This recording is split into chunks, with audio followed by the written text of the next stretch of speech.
here. Jamás. From here La to Constitución Dominicana lo prohíbe. from here to Real. Pero no me preocupa a mí. That's Porque right. cada vez que se meten conmigo, los voy a batir. En la penumbra de una isla dividida, el sonido del río Masacre era todo menos silencioso. Octubre de 1937, en la oscuridad de la frontera dominico-haitiana, miles de vidas pendían de una palabra.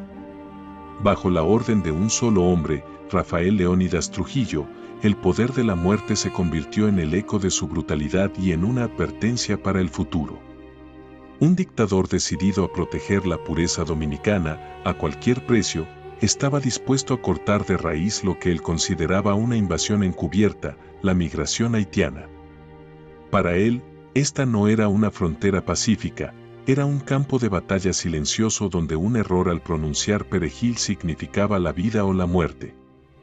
En solo unos días, las aguas del río se tiñeron de rojo y la República Dominicana selló un capítulo oscuro y cruel de su historia.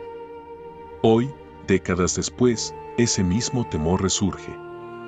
La frontera aún arde, y los fantasmas de la masacre de Perejil se levantan como una sombra inquietante sobre la isla, donde la historia parece estar condenada a repetirse. ¿Hasta dónde es capaz de llegar una nación para proteger su identidad? ¿Es posible defender la soberanía sin cruzar la línea del odio? Esta es la historia de una frontera marcada por el poder, el terror y el recuerdo de una masacre que aún resuena en el presente. El legado de Trujillo, el corte y la frontera que no olvida. Capítulo 1. La noche de las sombras en Dajabón. En la madrugada de un octubre oscuro de 1937, las tierras fronterizas de Dajabón vibraban con la tensión. Rafael Leónidas Trujillo, presidente de hierro, había ordenado una limpieza. Para muchos, este acto era una defensa valiente de la soberanía dominicana, para otros, una masacre. Los haitianos que habían migrado a tierras dominicanas buscaban trabajo, muchos escapando de la pobreza, pero Trujillo veía una invasión. En su mente, cada haitiano era una amenaza para el ideal nacionalista que había creado. Los soldados dominicanos, siguiendo órdenes, recorrían las plantaciones con ramas de perejil en la mano, el siniestro símbolo de la selección mortal. A quienes no pudieran pronunciar perejil en perfecto español los asesinaban en un acto de identificación que sellaba su destino. A machetazos, las vidas de miles fueron truncadas, sus cuerpos arrojados al río Masacre, donde la corriente se tiñó de un rojo profundo. El mensaje fue claro, la frontera estaba bajo control de Trujillo y ningún haitiano volvería a cruzarla sin pagar con su vida. Capítulo 2. La masacre y el silencio de las naciones. Mientras el río se llenaba de cuerpos, las noticias apenas cruzaban las fronteras. Las voces de auxilio de las familias de las víctimas se apagaban, mientras que en el Palacio Presidencial, Trujillo orquestaba la ocultación de la masacre. Cuando la verdad finalmente salió a la luz, el presidente estadounidense Franklin D. Roosevelt obligó a Trujillo a ofrecer una indemnización a las familias haitianas. Pero incluso en esta aparente reparación, Trujillo manipuló los fondos, la mayoría del dinero fue desviado y las víctimas jamás recibieron justicia. Para él, la masacre fue un mensaje de poder, un aviso de que en su mandato, nadie amenazaría la identidad dominicana.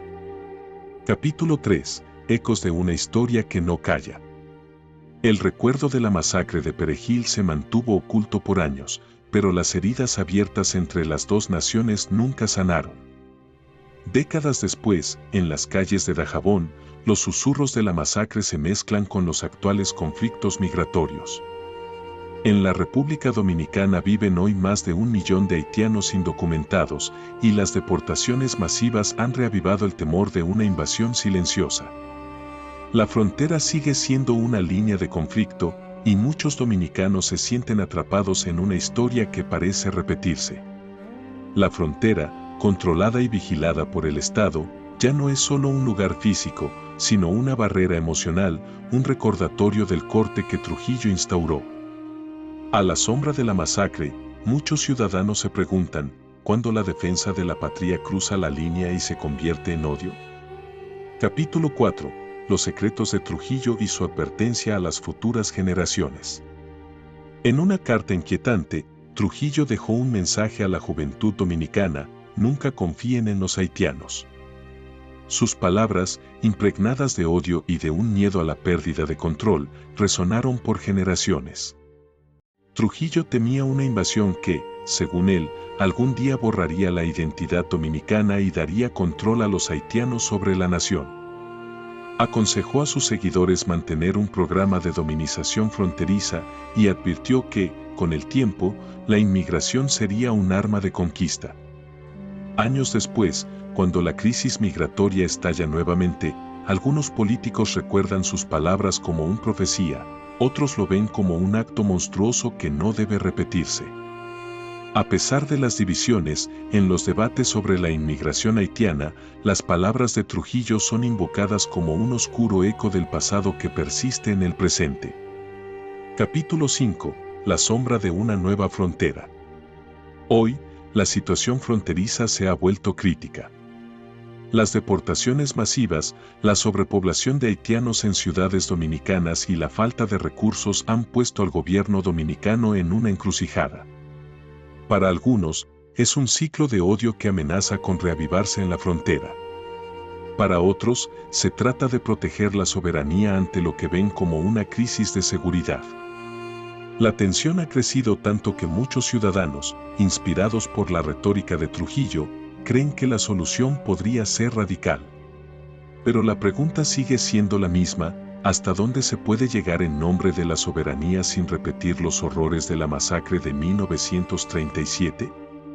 ¿Es posible controlar el flujo migratorio sin cruzar la línea que una vez cruzó Trujillo?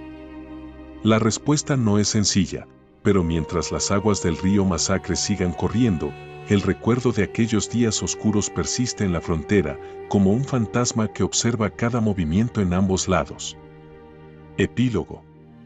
Las aguas del río Masacre fluyen hoy con la misma serenidad con que lo hacían hace más de 80 años, pero debajo de su superficie tranquila persisten las cicatrices de una historia sombría. La masacre ordenada por Trujillo en 1937 dejó una huella indeleble no solo en la frontera dominico-haitiana, sino también en la conciencia de toda una nación. Los ecos de aquella purga resuenan en cada discusión sobre migración, en cada debate sobre soberanía y en cada decisión de política fronteriza. Para algunos, Trujillo fue un monstruo, para otros, un líder despiadado pero necesario que entendió el precio de una frontera segura. ¿Pero a qué costo se protege una identidad nacional? ¿Cuándo el miedo a lo desconocido se convierte en odio?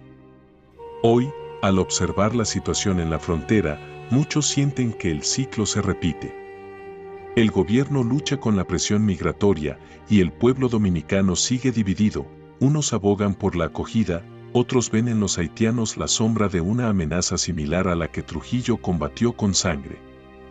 El legado de esa masacre se convierte en un recordatorio doloroso de lo que sucede cuando el odio toma el control.